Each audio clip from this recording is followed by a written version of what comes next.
Good evening student. जैसे कि मैंने लास्ट लेक्चर में आपको ऑलरेडी बोली थी कि आपको जो 3 साल के जो रिपीटेड क्वेश्चंस हैं वो भी आपको प्रोवाइड कर दूंगी इंशाल्लाह। तो इसीलिए ये वीडियो बना रही हूँ जिसमें मैं एक्सप्लेन तो कुछ नहीं करूँगी, बट आपको स्क्रॉल करके बता दूंगी कि कौन कौन से 3 साल में आए थे और बहुत ज़्यादा कॉमनली क्वेश्चन पूछे कौन से जाते हैं।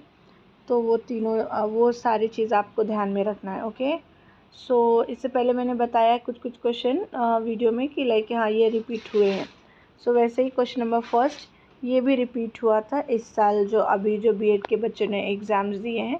Question number 2, explain the concept of following pedagogy with the example with the following points।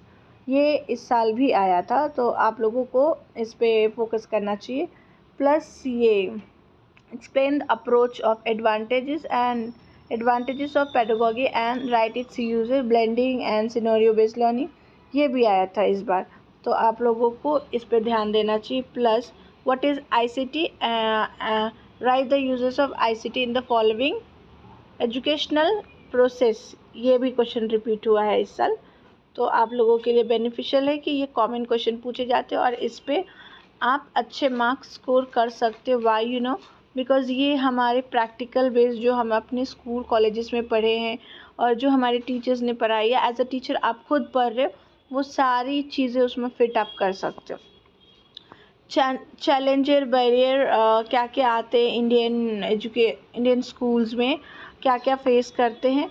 तो आप एक गवर्नमेंट स्कूल और प्राइवेट स्कूल में भी बहुत सारी चीज़ें कम होती है, बट गवर्नमेंट स्कूल में बहुत ज़्यादा टीचर्स फेस करते हैं कि वो सारे टेक्निक्स उनको पता रहते हैं, बट उनको वो चीज़ें प्रोवाइड नहीं की जाती, वैसी ट्रेनिंग नहीं मिलती।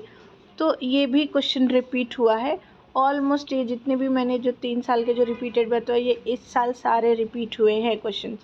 तो इंशाल्लाह पॉसिबिलिटी है जो न्यू बैच आने वाली हैं स्टूडेंट्स की, जो सीटी दे चुके हैं और एडमिशन प्रोसेस में लगे हुए, उनको भी बेनिफिट मिलेंगे ये क्वेश्चंस के। तो ये आप अच्छी तरीके से लर्न कर लें।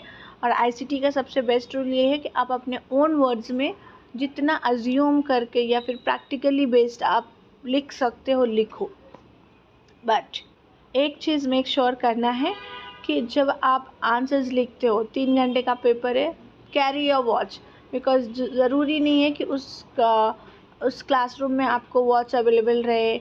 या फिर बहुत बार हम बार बार टाइमिंग पूछते तो एग्जामिनर भी इरिटेट हो जाता है कि कितना टाइम पूछा। अपना खुद का सेल्फ वॉच कैरी करो और एक क्वेश्चन को, फॉर एग्जांपल आप क्वेश्चन नंबर 1 का 1 सॉल्व कर रहे हो और आपको एक क्वेश्चन